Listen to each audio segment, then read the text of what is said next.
Welcome back. Zach Barnett, footballscoop.com, joins us now. And Zach, it is week 0. And while I'm going to pivot from this very fast and talk about things that are all going on off the field, we finally, in this offseason and last offseason, and I guess the one before, felt even longer because we were talking about so much non-actual football stuff between the time the national championship ended and now, but actual games this weekend.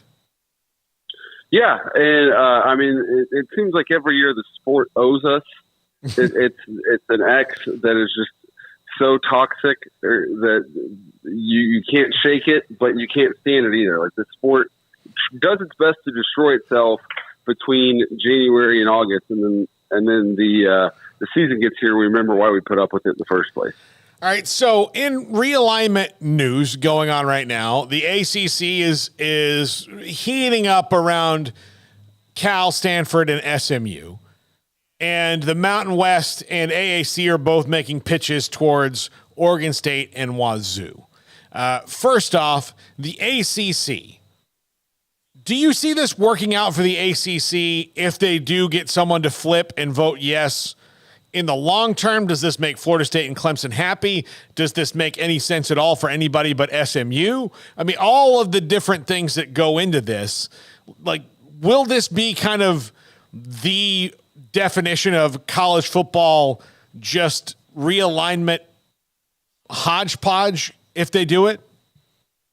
Yeah, I mean, it seems like the whoever, I don't know if momentum is flipped. It seems like Notre Dame has made a concerted effort. I think they were behind the first effort to get Cal and Stanford in. I mean, the AD Jack Swarbrick went on the Dan Patrick show and said he wants them to join the conference.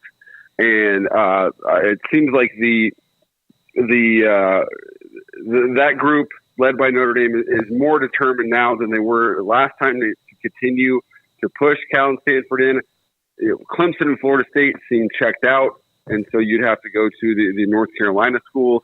The North Carolina soccer coach, for what it's worth, says he absolutely does not want Cal and Stanford in the conference because they're his main competition. And so I don't know that anybody's going to be happy. I think Cal and Stanford have, perhaps rightly convinced themselves that this is their best option moving forward. Because if you're Stanford, it's probably going to be tough to recruit the elite softball players, the elite volleyball players, the elite gymnasts to come play if their competition is Fresno State and San Jose State. No offense to those schools. So, I mean, to answer your question, I think it's going to work out because all sides seem determined to make it work out, but it's never going to make any sense. So the ACC is having problems with revenue. They have a long-term television contract. Notre Dame does not have problems with revenue, and they're about to get a bunch more when their TV contract gets renegotiated. And yet they are trying to influence who plays football in that conference, yet they won't play football in that conference, even though the one year they did, they almost won it. So why should the ACC listen to what Notre Dame wants at all if Notre Dame could solve this problem by joining them? That's a good question, and I think the answer is that Notre Dame has the leverage here because if they so wanted, they could go get the same arrangement with the Big Ten tomorrow, and that would be incredibly damaging to the ACC. Of course, Notre Dame the Big Ten has long held a spot open for Notre Dame. You've already got USC, you've got rivals Michigan State, Purdue in that conference. I'm sure. If Notre Dame really wanted to, they could work out some sort of arrangement where Stanford joins and maybe Notre Dame joins as a 3/4 member or something like that. I don't know. But as annoying as it is, if you're a Wake Forest or Virginia, I think you still have to put up with Notre Dame shenanigans because it's still better than the alternative.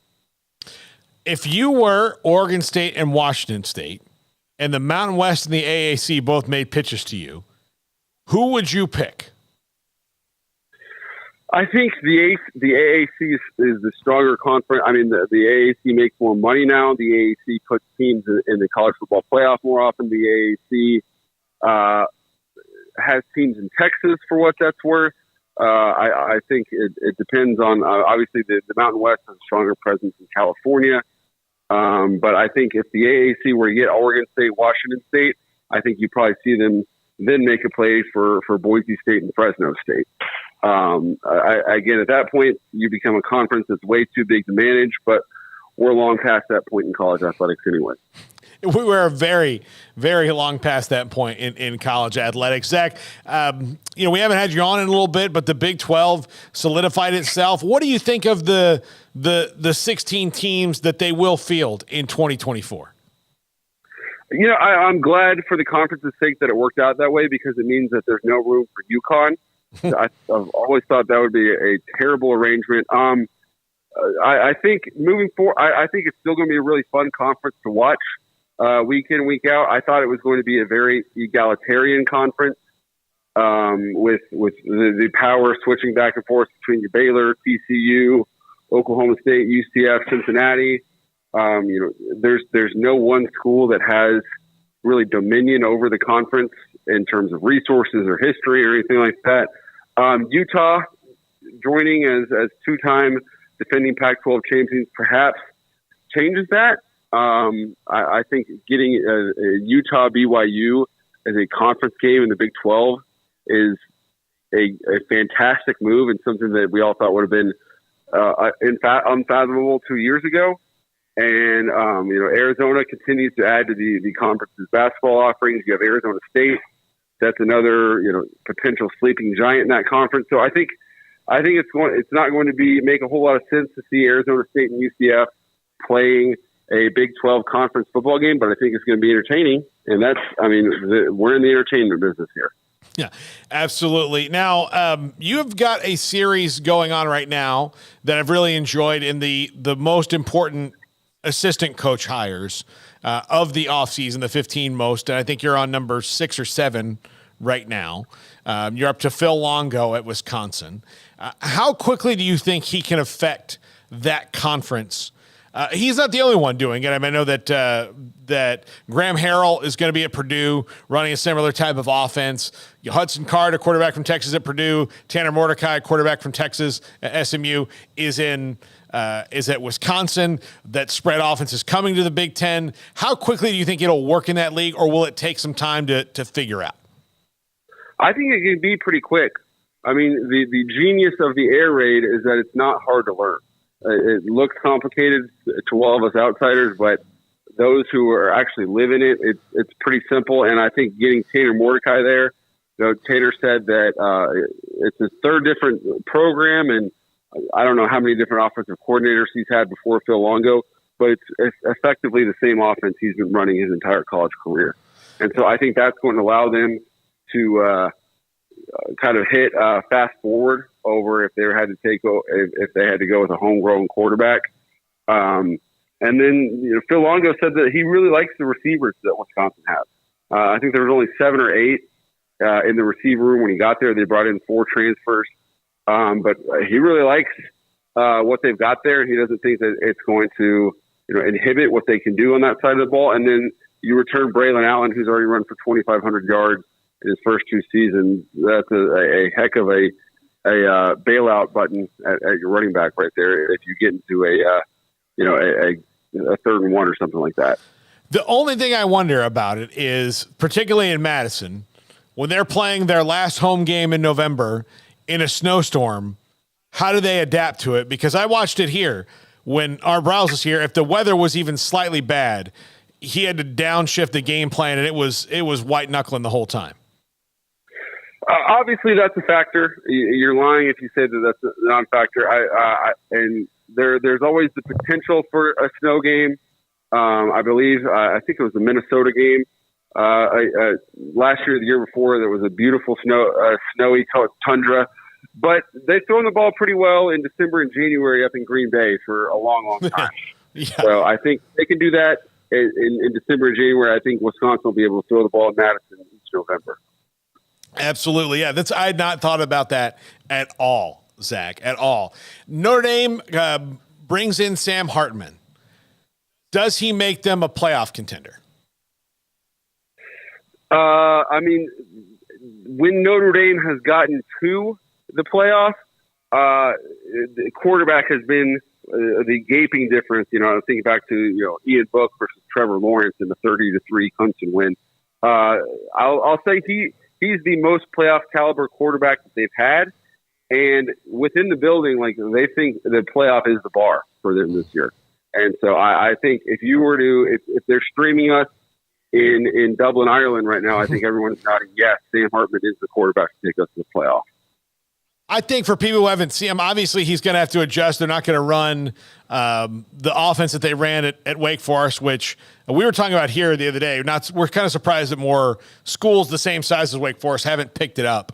Maybe just because it's one of those things that maybe only Dave Clawson really has a grasp on it. But he's changing to what's going to be more of a pro-style offense. He's had really good skill players at Wake Forest, so I'm sure there'll be a bit of a jump. But I'm really intrigued to see what he can do running a pro-style offense or a more pro-style offense, and with what Notre Dame's going to have around him. Yeah, it's definitely a contract year for him. Mm-hmm. If he goes out and performs, he's going to be on every NFL team's radar. And I think you raised an interesting point into the Wake Forest offense, and I thought about it before. And I think it's kind of the underhanded free throw version in football, where it's like you get good at it, it's going to work every time. But the problem is, if you don't get good at it, and your running back and your quarterback are standing flat-footed in the backfield, and a linebacker busts through, smokes both of them, you're going to look really stupid. And so I think out of fear of that, I think a lot of coaches don't even try. USC and Caleb Williams open up his Heisman defense against San Jose State, and if you can get the Pac-12 network, you can watch it. But do you think that, to me, somebody win the Heisman 2 years in a row is the secondary question for USC and for Lincoln Riley. Can he put a defense out there on the field that can take a Heisman Trophy quarterback and have him holding a national championship trophy at the end of the year? First of all, I don't think Caleb's going to win the Heisman, because if Tim Tebow did not win a second Heisman, no one's going to win a second Heisman for as long as we live. Mm-hmm. But having said that, I think Caleb Williams could be just as good as he was last season and play Heisman level quarterback. I do think USC is certainly, to make a hot take here, USC is certainly playoff caliber.